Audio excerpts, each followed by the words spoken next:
I'll tell you something. So thank you very much for coming here. I know it's not convenient. It's not around the corner. I'm really appreciative. Absolutely. Thank you for having me. I was on a red-eye flight, so I'm a little slower than normal. Just I didn't get much sleep. So. That's sort of my first question. Is that so? You're 51. Yeah. I'm no spring. I think I'm safely not a spring chicken anymore. Late summer chicken, perhaps? I'm 79. Yes, but you, I mean, you look great. So you're 51, and you do 16-hour days, and you work 7 hours a week, and you fly all over the place, and you go to these meetings constantly, and people constantly criticize you for everything. It's amazing to me. I mean, you're changing the world, and you're giving yourself. Why do you do this? So my wife says to me, why are you still working? Why are you still working? What are you doing here? Well, I think what I'm working on has an important effect on the future. In the case of Tesla, I think it's fair to say that Tesla has significantly accelerated the advent of sustainable energy. Before Tesla, no one was doing electric cars, and now, as a result of Tesla, I think almost every major car company in the world is building electric cars, and I think that's a pretty big deal. But there's still a long way to go to transition the world to a sustainable energy economy, and so we still have a lot of work ahead of us at Tesla, but that's our goal there. And then for SpaceX, I think it's important for the future to be exciting and for humanity's existence to be ensured over the long term. I think we must become a multi-planet species and a space-faring civilization. I think we're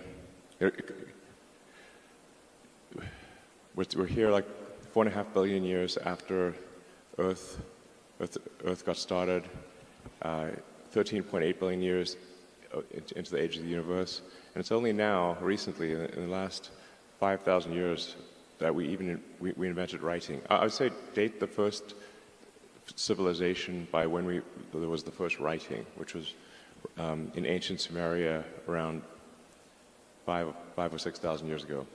So we've basically just been here for a very brief instant. A blink. All of human civilization is a blink of an eye, if there was an eye, on an evolutionary time scale. So I think it's important we take the actions to ensure that the light of consciousness continues, and because we should really view consciousness as a small candle in a vast darkness, and it could easily go out. So you have these missions, and somehow, whenever you have the mission and you have this vision, and you are a visionary, and without Elon, there would not be electric cars. Nobody who makes cars wants to make electric cars. They're being forced to make them. In fact, every time they sell an electric car, they sell one fewer car that they make money on. And they have all that money invested in plants to make those other cars. So nobody wants to have these cars except for him. And everybody thought it was going to fail. And one of the things you said is that patents are for the weak. And you share your patents. Yeah. And with other companies, of course, on the other hand, when they get your patents, you're 2 or 3 years ahead of them. Well, I was joking about patents for the weak. I think there is a role for patents. Let's say if some company has spent a lot of money developing a particular medicine and had to go through the expense of stage 3 medical trials, and then they finally get something that is approved, but where the drug itself is cheap to manufacture, then I think a patent in that case makes sense. Otherwise, no one would go to the trouble of doing stage 3 medical trials. So there are definitely roles for patents. In the case of Tesla, our goal is to advance sustainable energy, and we can't just do it by ourselves. We need the whole industry to go that way. So we gave them our patents for free in order to help them accelerate electric vehicles. So it must be terrifying to other companies to realize that when we make cars, It's $39,000 in cost a car, and we're making $15,000, $16,000 in profit a car. And so we invest $7 billion, and we make $15 billion a year. I'm sorry, yeah, and 15, right, 15, a million cars, 15,000, 15 million a year on a $7 million investment. Shocking. So no one else does that.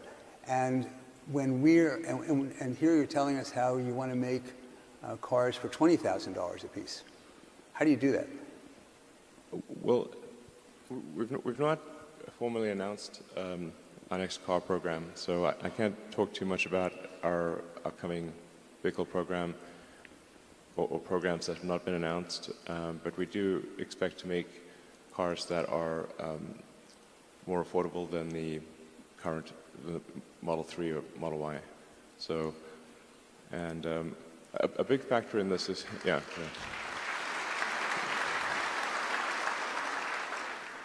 But I think by far the biggest factor is autonomy and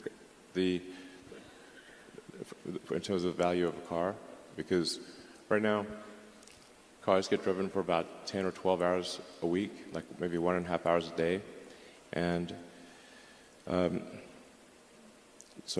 but there's 168 hours in a week, and so if they were autonomous, you could probably the cars could drive for 50 or 60 hours, so you would see a 5-fold increase in the utility of the car, that can do autonomy. This is a really, really gigantic thing. It would also mean that we wouldn't need anywhere near as many parking lots, and this would also be helpful for the environment because you would need far fewer cars.